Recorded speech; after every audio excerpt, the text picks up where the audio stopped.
Oi, sejam bem-vindos. Hoje vamos falar sobre a industrialização francesa e italiana, começando pela francesa, que se dá início no século XVIII, com a instalação de moinhos hidráulicos às margens de diversos rios franceses, de modo que a indústria francesa competia com a inglesa, embora com menos mercado consumidor. No período monárquico francês, o rei detentor do poder arrecadava impostos para garantir o sustento da elite local, fazendo com que o povo ficasse em estado de miséria. Devido a esses fatores, no ano de 1789, ocorre a Revolução Francesa, que retira o rei Luís XVI do poder e a burguesia assume o governo. Apenas com o golpe 18 de Brumário, feito por Napoleão Bonaparte no século XIX, Napoleão consolida o poder. A França detinha de todos os recursos para industrializar-se antes mesmo do que o Reino Unido, porém, devido ao seu fator político, o processo de industrialização foi retardado. Em relação à indústria de base, a França tem pequenas reservas de vários minérios, o que gera as importações. Os minérios mais importantes são o alumínio, que é encontrado no sul do país, o gás natural, encontrado no sudoeste do país, e há também o gasoduto, que movimenta as usinas termoelétricas regionais. As usinas hidrelétricas estão localizadas nos rios Reno, Ródano e Lot, onde em 2003 correspondia a 15% da geração de energia. A eletricidade é produzida por usinas nucleares, por causa das duas crises do petróleo.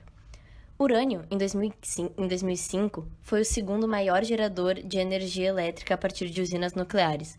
Quanto ao petróleo, há uma produção irrelevante, por isso é importado do Mar Norte, do Oriente Médio e do Norte da África. Como consequência, as refinarias e indústrias petroquímicas se localizavam nos portos de recepção do petróleo. Além disso, os portos facilitavam o transporte de derivados de petróleo para o interior, permitindo o abastecimento das indústrias e do sistema de transporte em todo o país. Após a descentralização ocorrida no pós-guerra, houve um crescimento econômico concentrado no norte do país, principalmente em Paris, acumulando capital, além daquele que já vinha desde a Idade Média. Na França se concentra um variado parque industrial, com fabricações de roupas até os mais sofisticados aviões, sendo também detentora do principal tecnopolo da Europa.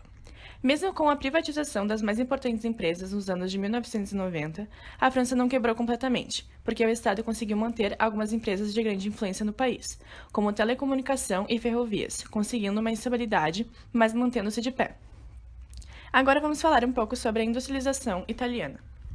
Durante muitos séculos, as cidades e estados do norte tinham um forte comércio com o Oriente Médio e várias regiões da Europa. Veneza e Gênova eram cidades que tinham um importante centro comercial. O comércio permitiu o surgimento de cidades nas quais, com o tempo, foi havendo uma concentração de capitais nas mãos da burguesia e uma aglomeração populacional, que com a industrialização do século XIX se tornou a mão de obra e mercado consumidor. No norte, com o crescimento comercial e urbano, o feudalismo foi perdendo forças e passou a disseminar uma mentalidade burguesa. Ao mesmo tempo, o sul ficou por muito tempo preso às estruturas do feudalismo, que preservou uma agricultura atrasada realizada por uma abundante mão de obra. A industrialização que ocorreu no sul, depois da Segunda Guerra Mundial, foi a intervenção do Estado italiano, como planejador e concedendo incentivos para a iniciativa privada. Durante o período em que a indústria era movida principalmente por carvão, a Itália tinha grandes barreiras. No entanto, com a Segunda Revolução Industrial e a utilização de eletricidade, o país pôde aumentar a sua industrialização mais rapidamente. A industrialização italiana começou no fim do século XX, após a unificação da Península Itálica. A principal diferença entre a Itália e as outras três potências colonialistas europeias estava no fato de o território italiano ser pobre em recursos minerais. A principal região industrial italiana é o Triângulo Milão-Turim-Gênova, no norte do país, onde também se destacam as cidades de Trieste, Bolonha e Parma. No sul, existem polos industriais, onde se destacam as refinarias de petróleo importado, Bari, Brindisi, Tarento, na Cilícia e na Sardenha. A situação atual do país. Muitos dos produtos industrializados na Itália são exportados para outros países. A principal indústria manufatureira do país é a indústria têxtil. A Itália é uma das maiores fabricantes de roupas e tecidos em geral do mundo.